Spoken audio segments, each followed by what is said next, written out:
Hi, everybody, it's Jim Haviland, and let's talk a little bit about feedback.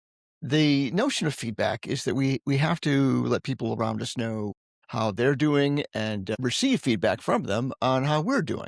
As soon as you are working with more than one person, chances are you need to have a more formalized way to give and receive feedback. This is a set of concepts and then some facilitation around that. A couple of basic principles we have about feedback that we think are really important. First of all, positive feedback. When we give positive feedback, and we should look for every opportunity to do so, we should do it publicly and immediately. The moment something great happens, it's great to call it out as fast as possible in the most public place as possible. So whether it's newsletters or in all hands meetings, any opportunity you have to let people understand that you recognize their value and their worth and their accomplishments, it's good. We know it works with kids. It certainly works with adults as well.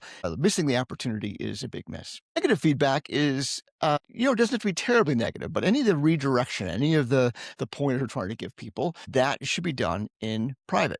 And it should be done with curiosity, by the way. We like to enter those conversations with curiosity. Hey, this is what I'm seeing. Tell me what I'm missing, or this is what I think just happened. Tell me your side of the story. If we start with curiosity, we get less of a chance of getting it wrong, first of all, and a better chance of actually having a good outcome. Because if the point of here is just to make people feel bad, that's not going to go well for you in the long run. But what we really want is to give redirection and give people a chance to improve. So once again, and we shouldn't sit on it. We shouldn't be thinking about, oh, this guy really sucks or this guy really has a problem. We should be, as fast as possible, finding a way to privately give feedback. And the structured feedback is part of really what the rest of this presentation, this part of the course is all about. So we want to have feedback to anyone that's directly reporting to us quarterly. In EOS, they call those quarterly conversations, quarterly feedback, but something on a regular basis where you put some time aside. Doesn't have to be a long time, doesn't have to be terribly formal, but we want it to be structured. So there's a common way of doing it, and we'll talk about the structure of that. We want to have a consistent structure because that way we both come to the meeting knowing what to expect, and we get better and better at it. One of the things you'll find is as you build your organization further and further down in the organization, you'll have people that are less great at this. And so by giving them structure, they'll be able to do a better job of it. And we really want to do a great job of recognizing what our expectations are and doing our best to give people feedback on those. And that's when we talk about turning our expectations into agreements. Hey, I think this is what doing a great job looks like. And hopefully you feel the same way. But if we can't be really explicit about that, people can't do it. Anytime we're giving feedback, especially negative feedback, we want to always make sure that we're giving examples. Remember, we want to be truthful, specific, and positive. So truthful, we should stick to things that we can say are facts. We should be specific. Hey, this is a thing you did it on this day. This is why I don't think that's a good idea. And positive, meaning we're assuming positive intent. So we go into these conversations with being truthful, specific, and positive. We got a much better chance of getting the outcome we're looking for, which is really a change in the behavior of the people we're giving feedback to.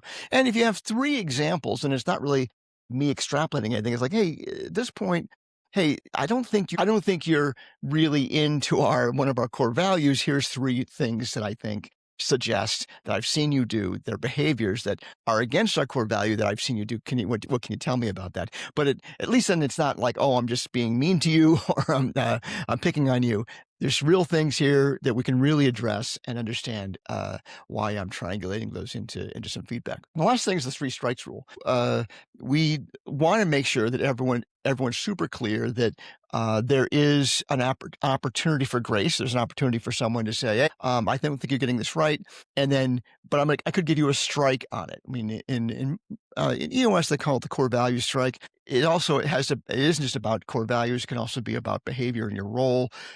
Really not getting what the work's supposed to look like. Doing something that doesn't have to be on a core value. Things that are pay to play, like you lied to somebody. It's part of your official role. Any of those things might be strikes. And as in baseball, we give 3 strikes. So we want to make people know that there's an opportunity for redemption when they make a mistake. But we also want to make sure that they're super clear on the fact that you only get a couple of these. And in reality, here's the thing. The first strike ends up being a great way to save a good employee from a bad outcome. The second strike almost never happens because usually if I give you the first strike, either you're going to reform yourself and hey, get really clear and then start pulling it together, or you're looking for a job usually. So very rarely do we get to an actual 3 strikes, but because the first strike is meaningful because, hey, either you're going to change behavior or you're not going to be here, ends up being a communication that really lands. And as much as there's rules in various states and provinces and jurisdictions about performance improvement plans or notifications, all those things apply here. But I'm saying in general, as a principle, when you're dealing with humans, making it clear that this is when the end zone is. If you're not within compliance within this period of time or these number of things, then you're going to have some trouble. So that's the general concepts on feedback. We're going to go more in the next parts of this into very specific parts of how we're going to execute some of these parts of the structure of feedback.